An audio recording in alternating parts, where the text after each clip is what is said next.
Some towns are haunted by ghosts, others by legends. But Black Hollow was haunted by something that didn't walk the earth at all. Something that didn't need footsteps or eyes or shape. Because in Black Hollow, the sky itself whispered. If you've ever driven through the back roads of abandoned towns or the outskirts of quiet farmlands, you'll know there's a silence that feels just a little too heavy, a silence that feels aware. But nowhere, not in any ghost town, not in any empty forest road, does the silence feel more alive than in a place called Black Hollow. Tonight, you and I are going there. Not on foot, not by road, but through the voices of the people who live there and the ones who vanished. Because Black Hollow isn't known for ghosts. It isn't known for monsters. It's known for something far stranger, the whispering sky. A sound that thousands claim they heard, but no one has ever recorded. A sound scientists refuse to acknowledge. A sound the town tried desperately to forget. This is the story of what happened when the sky began to talk back. Black Hollow was a farming community tucked deep inside a valley surrounded by thick forests and ridges, the type of place that only had two roads, one leading in and one leading out. For decades, nothing strange ever happened there. Cows wandered fields. Children played outside until the porch lights came on. Nights were quiet, so quiet that people swore they could hear the distant river miles away, or the creak of the old water tower when the wind blew from the north. But routine silence is dangerous. It teaches people that noise is harmless. That quiet means safety. That the world will always behave the way it always has. Until the whisper came. The very first report came from an elderly woman named Marjorie Hale. She lived on the edge of the valley, in a small wooden home built by her late husband, surrounded by tall grass that reached mid-thigh in the summer, and a rusted windmill that groaned only on stormy nights.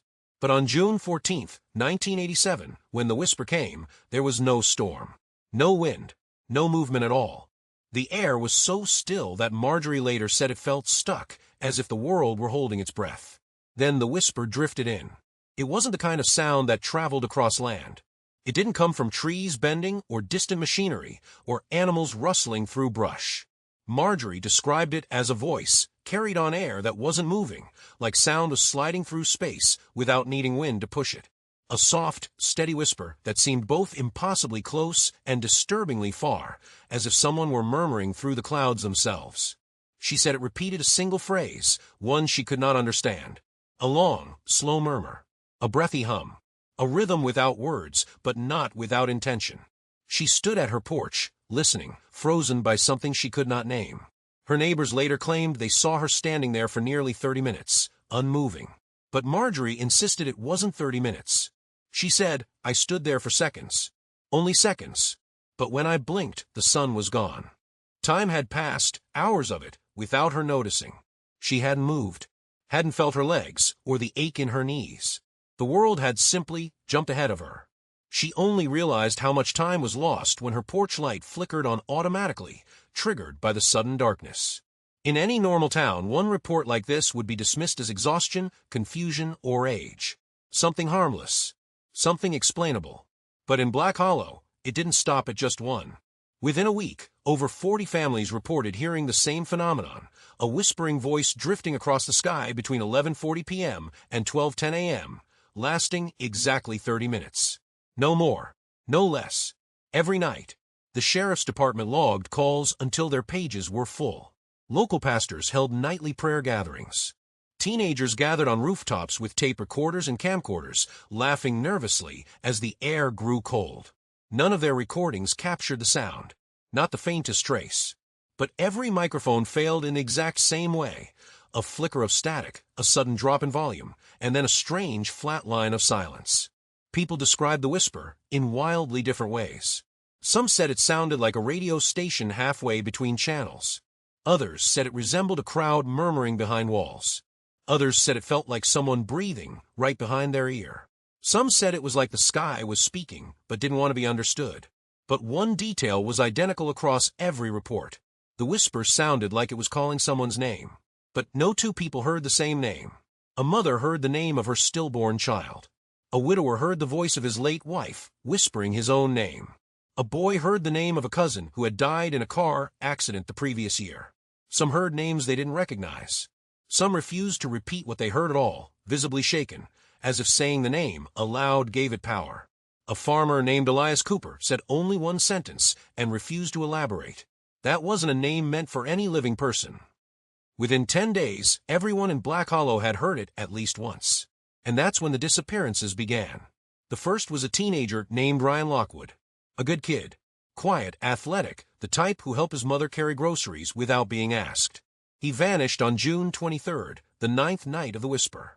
His mother later recounted the events with trembling hands and hollow eyes.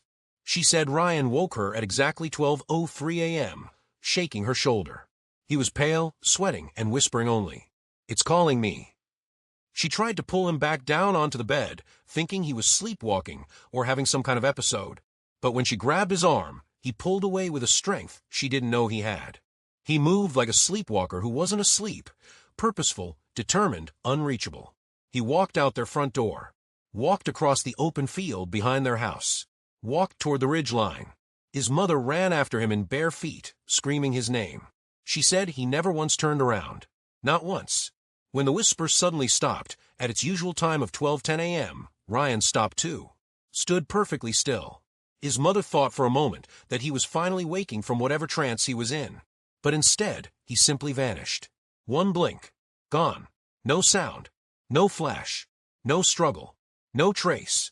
Only the grass beneath him, bent outward in a perfect ring, as if something had reached down from above and pressed a hand, or something shaped like a hand, onto the earth where he once stood.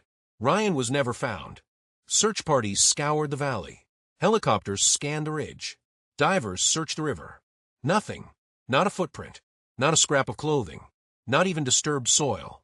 Black Hollow started unraveling. And still, every night, the Whisper returned. On June 29th, researchers from 2 universities arrived. They pitched tents near the ridgeline, set up monitors, microphones, electromagnetic readers, cameras, everything they could think of. But every night, their equipment registered nothing but normal ambient noise. And yet every one of the researchers felt it. They described pressure changes, like the air growing thick. Their ears popped constantly. Some felt dizzy or nauseous. Some felt cold air slide across their skin despite the still summer heat. One researcher, Dr. Emery, reported hearing the Whisper when walking alone after midnight. He said it whispered his middle name, a name none of his colleagues knew, and one he hadn't used since he was 10 years old. No one believed him. Not until the second disappearance. On July 2nd at midnight, Derek Weller, a man known for his stability and routine, walked outside in the middle of the Whisper. Witnesses said he moved with a calm that bordered on eerie. When neighbors tried shouting to him, he didn't react. When 2 men attempted to stop him, it was like pushing against stone.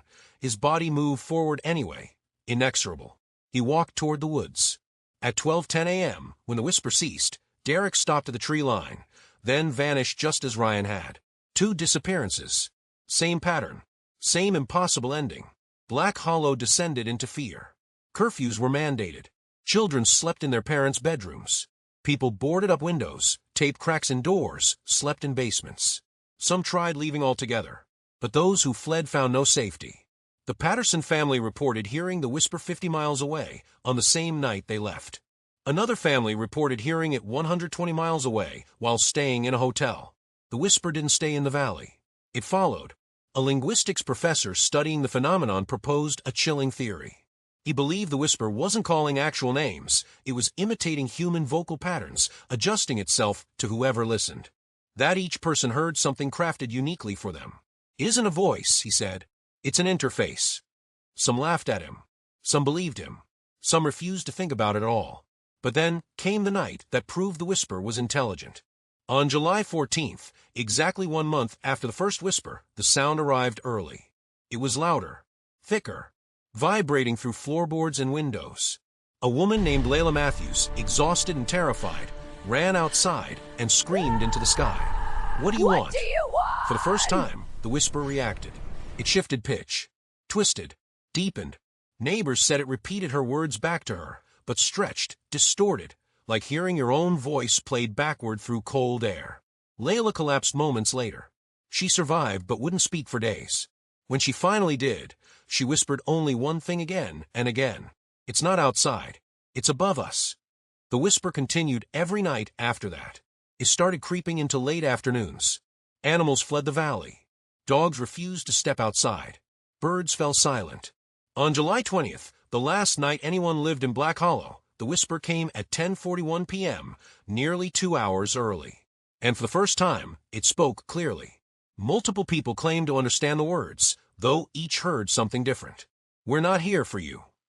You are not the one. We found him. No one ever discovered which, if any, was real. Because at midnight, 12 people disappeared at once. Their homes were left open. Food left cooking. Lights left on. Chairs knocked over. Front doors swinging. The sky went silent after that. Black Hollow emptied within weeks. Homes abandoned. Schools locked. Streets overgrown. The entire town wiped from tourist maps. A dead zone. But the disappearances didn't stop. Reports emerged across the country. People hearing whispers outside windows, waking at exactly midnight, hearing their names spoken from above. Some saw faint outlines in cloud cover, shapes that didn't resemble anything aircraft could cast. Some heard tapping on rooftops during clear nights. Some saw shadows move across the sky without a source. Some believe the whisper was never tied to the valley at all. Some believe Black Hollow was simply the first place quiet enough to hear it. And some believe the sky wasn't whispering to the town. It was whispering to someone in the town. And once it found them, it didn't stop. If you ever find yourself awake between 11 p.m. and midnight, and you hear something soft, something distant, something that sounds just a little too much like a voice, listen carefully, but not too carefully. Some say the whispering sky doesn't call just names anymore. It calls attention. And once you hear it, it knows you can. If this story gave you chills, there's more where that came from. Hit like, subscribe, and turn on the bell so you never miss the next mystery waiting in the dark.